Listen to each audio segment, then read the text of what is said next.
Hello, my dear friends, fellow travelers, and photographers. Welcome to Chrisley Travel Channels.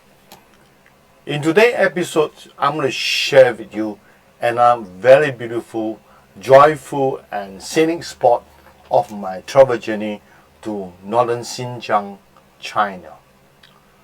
But before I begin with the travelogue propers, if you are seeking for more images and travel informations so that they will help you in deciding and planning your next travel destination, then my travel channel is tailored to suit your above needs. Please do subscribe, share, and like my travel channels. My travel channels, my travelogues will be uploaded at weekly interval on each Saturday at 9 p.m. Malaysian time. Please stay tuned, right? Now, I'm going to go through very quickly in today's travel logs. I'm mainly sharing with you beautiful images of the landscapes around the CANAS regions as well as outside the CANAS regions. So this is just a 5 images I just showcase here to give you a preview, but more beautiful images will be showcased thereafter. So let's move on to proper. Xinjiang. Xinjiang is one of the provinces in China. It is also the northwesternmost province of China. It's a province that have occupied about 1/6 of the China national landmass. And as far as Xinjiang is concerned, it has been divided geographically by a physical mountain range known as Tianshan Mountain Range, and wherever there is not of Tianshan Mountain Range will classify as Northern Xinjiang, where in the southern sections were classified as Southern Xinjiang. So today we are going to share with you the northern region, the area that color red in this image. And the CANAS that I'm going to share with you, the CANAS region, is the green little dot that appear on these maps. And you can look at it, it's at the most northern tips of Northern Xinjiang. So let's talk about some geographical fact about this CANAS region. Now, when we visit CANAS region, we are basically visiting the Kanas National Geopark. So, Kanas National Geopark is a natural geopark deep in the forest west of Altai Mountain Range in Northern Xinjiang and at the northwestmost tip of China. It's bordered to 3 nations, namely, we have the Mongolia on the east, we have Russia on the north, as well as Kazakhstan on the west. It has been regarded as a pearl of Northern Xinjiang, and Kanas in Mongol language simply mean beautiful, rich, and mysterious. Now, the geopark featuring various landscapes such as lakes, river, glaciers, forests, as well as grasslands. Particularly the famous stopover spot such as they name it as a Moon Base, Laying Dragon Base, Immortal Base, as well as the famous highland lakes, the Kanas Lake. Now, between the park, there are green buses to ferry the visitor from and to the various interesting sightseeing spots within the Geoparks, which usually included in the entrance ticket. If you prefer to walk and from spot to spot for a better photography opportunity, you are most welcome. In fact, to my understanding, that actually by walking, you tend to have more chance to get close encounter with this beautiful geopark. A piece of advice, if you really want to have an in-depth exploration of this geopark, you probably need 2 to 3 full days of visit in this park before you can able to cover comprehensively the entire area of this geopark. So let's move on. Alright, and you can see now in this image, trying to show you the two mountain range where we have mentioned just now. That is the Tian Shan mountain range, the dividing the Xinjiang into northern and southern part, as well as the Altai mountain range is right at the borders fronting the Russia and Mongolia, and you can see that that is an area where the Kanas region is located. And the image is showing the entry right at the main entrance to this Kanas National Geological Park. Alright? And it's a very popular spot. I will have to tell you that, in fact, 9 out of 10 of the visitors who visiting Northern Xinjiang, they will not miss this park, because it's classified one of the most beautiful and most scenic spots in Northern Xinjiang.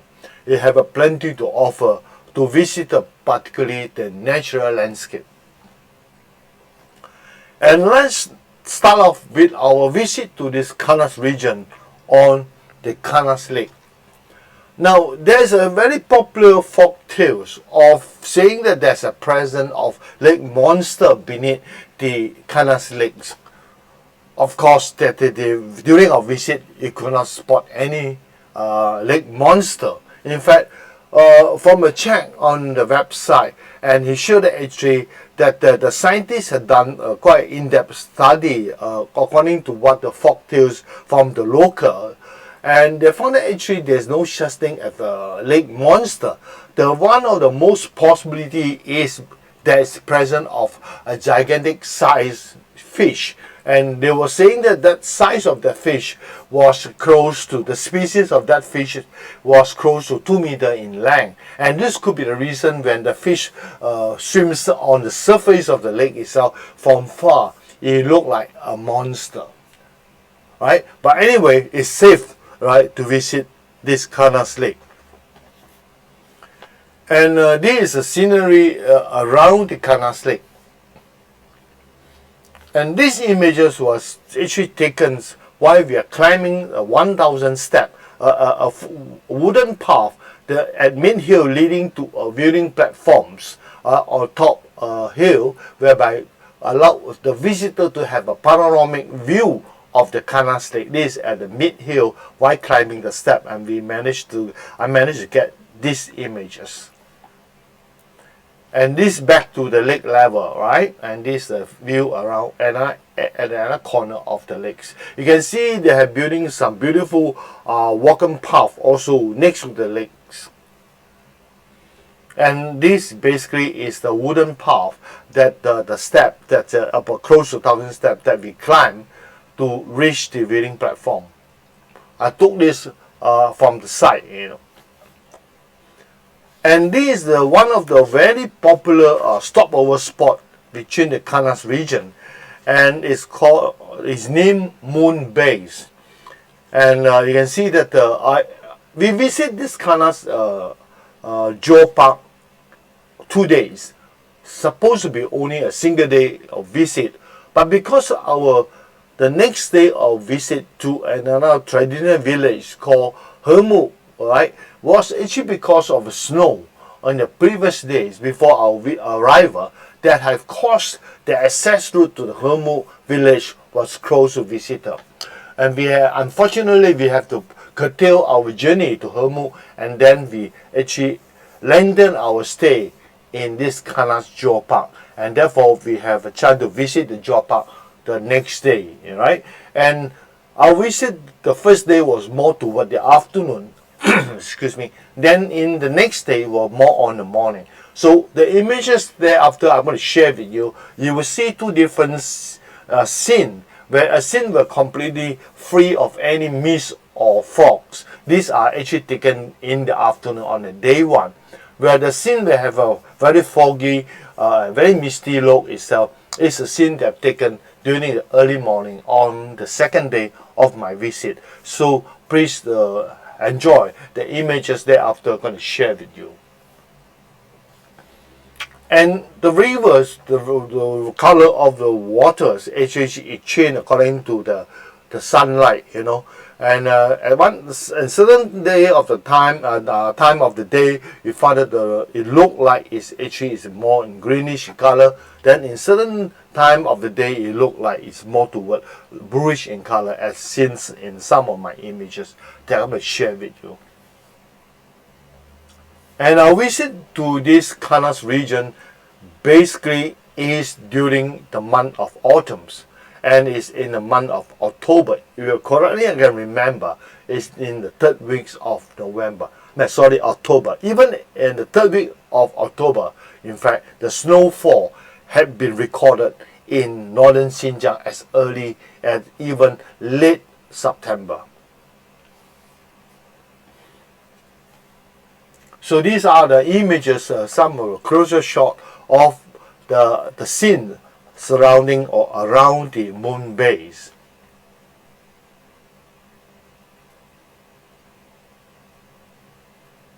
And this is what I refer to a very misty morning, where at the same spot, because I stopped over at the same spot, hope to get two different scenes. One is in the late afternoon scene, very sunny, and then the next is on the early morning, where we can get very foggy, misty scene, right, in the early morning. And this is the popular, another popular spot itself is called in Mortar Base.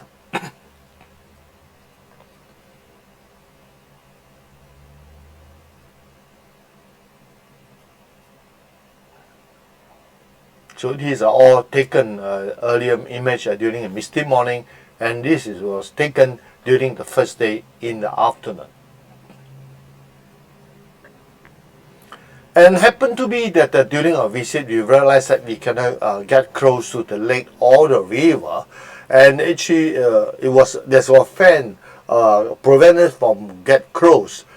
We'll come to understand that the reason for doing so is that it's prevent the visitor, the tourists, from fall into the river or the lakes. And this, of course, prevent us to have a closer look and taking a closer view and take some closer images of the spot. And therefore, we have no choice but stand afar away from the fan and capture some of these images from far. So for photographer who want to have a closer view of the lake itself, by virtue of this physical barrier, and you probably need to bring your telezoom lens so that you can get close.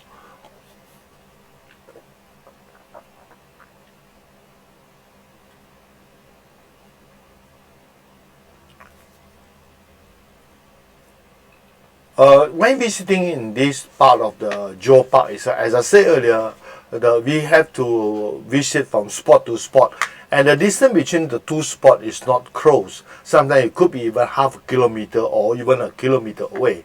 And therefore, if you want to cut down your time, probably you have to rely on the green vehicle, and then you have to actually wait at the certain spot, so-called bus stop, right?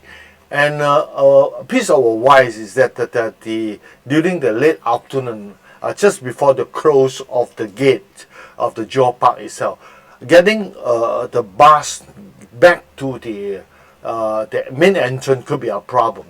That's why when we were told that we had to be back to the main entrance by a certain hour of the day at the evening, that we had to make sure we had to leave early by trying to queue to the bus stop and to queue as early as possible, because the crowd will build up at the late afternoon. So something for you to take note of if you are actually not staying between the park, but you are staying outside the park and rely on other form of transport. So this image that I'm sharing now is why we're taking the green vehicle up to the mid-hill before we're ascending the 1,000 wooden step to the viewing platform. It's quite a nice view while doing a good travel up hills from the low ground of the Geopark to the mid-hill regions.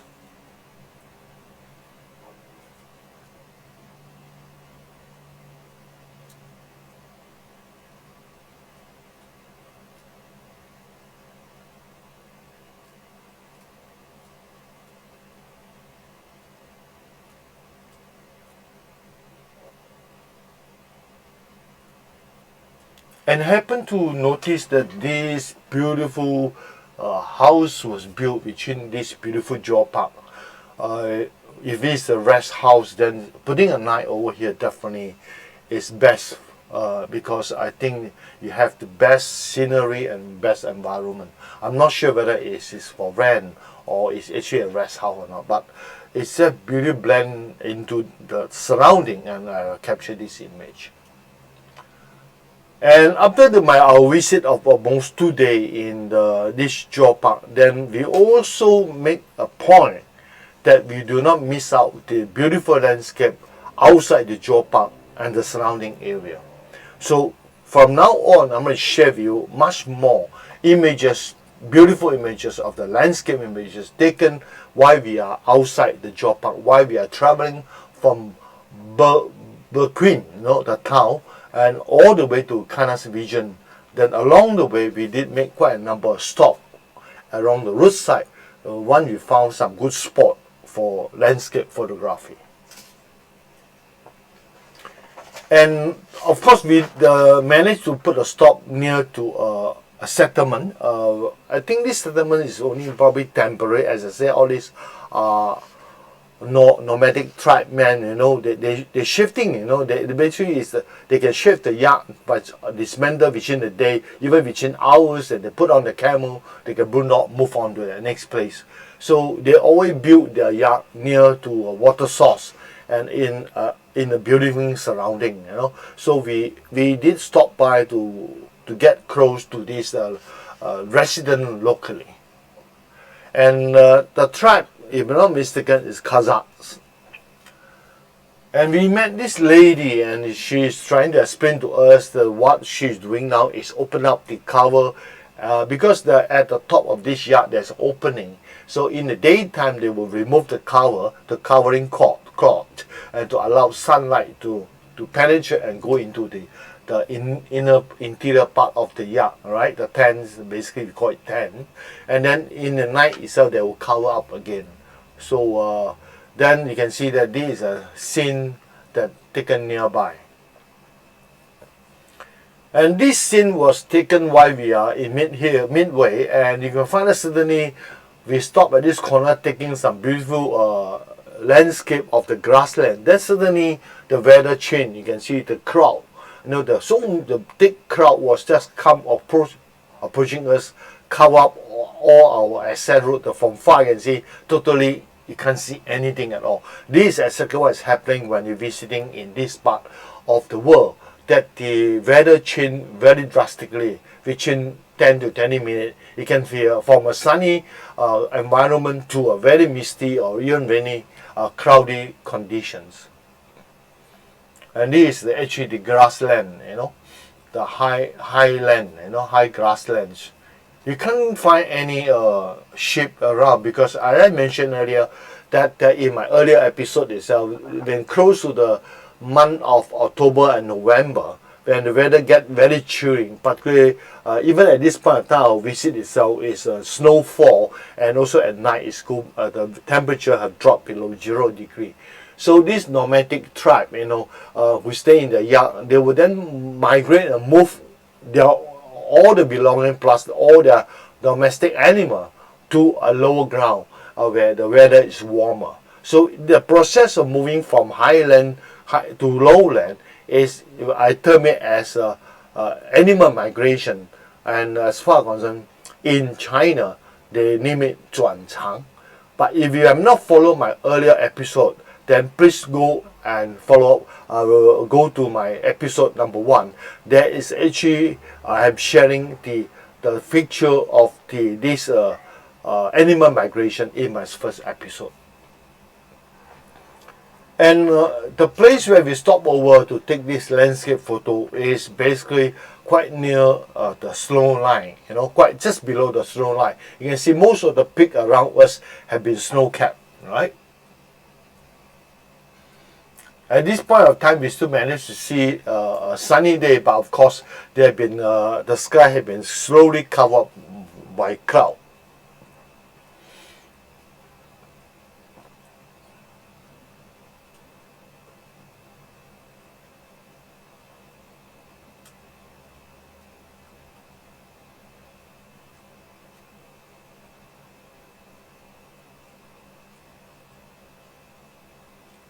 So you can realize actually on one hand we can have a nice sunny day. On the other second, or maybe the next 5 or 10 minutes, we will have a fully covered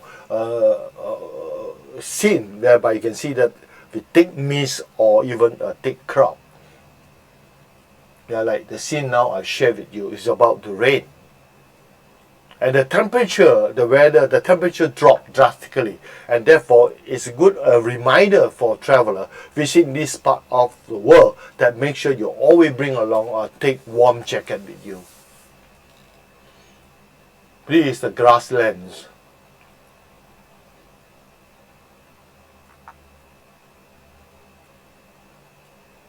The grasslands are more deserted, of animals.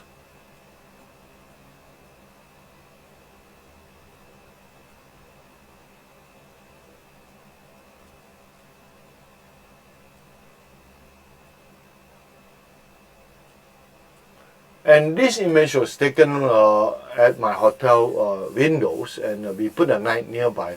As I said earlier, we are supposed to go to Hermu village, and we did not succeed in doing so. So that we put a night nearby, and then we visit the Geopark in the next days. And this is a scene taken in the morning. And using my telezoom lens, not the very powerful one, and about 200 mm, and we still managed to get close to the snow cap and peaks nearby, fully covered with cloud in the early morning, thick cloud.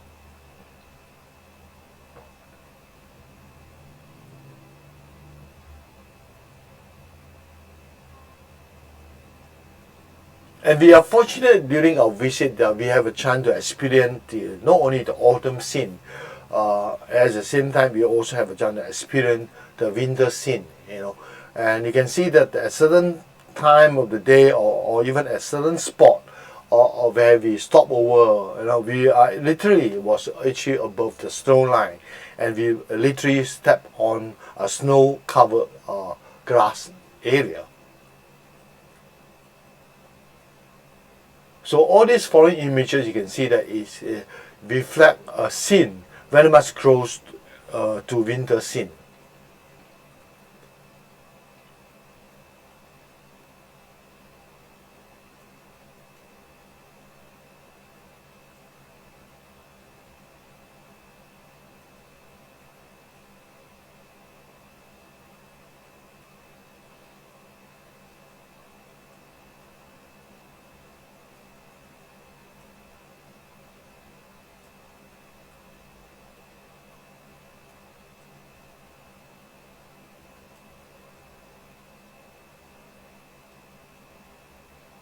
And this is a shot taken against the sun, and the sun was shining through this thick fogs of mist, very misty morning, and I think it's not morning, it should be in the afternoon in this case.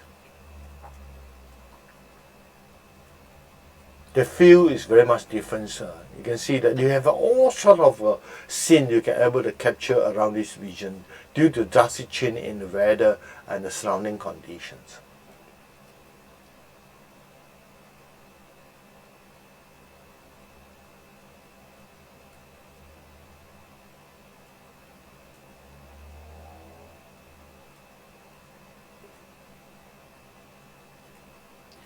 And finally, we also put a stop at another village.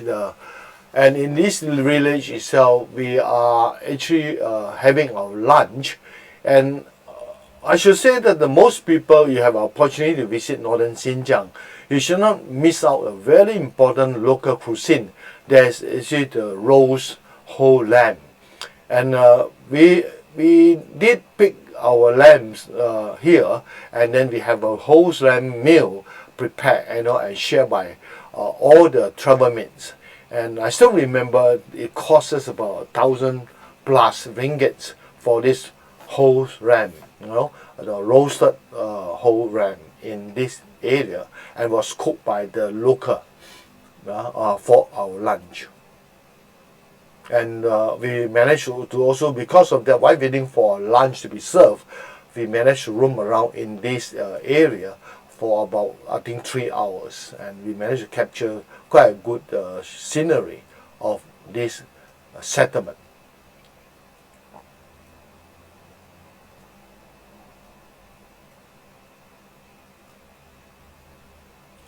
Okay, that's about all of my travels to this the Kanas region in Northern Xinjiang, and I hope you have enjoyed and the scenery view of these regions. Coming weeks, I will share with you on the part 3 of my travelogues to Northern Xinjiang. We'll bring you to another different scenery or scene where basically the Yadang landscape form, the landform, and a very unique landform that you could only find in this part of the world. Alright, so please stay tuned and please do subscribe and share my channel to your friend and family so that it can be like you, travel virtually at the comfort of their home. So please tune to my travel channel in the coming Saturday for the part 3 of my travelogue to Xinjiang. Alright, and I hope you will stay strong and stay safe, and see you again. Bye.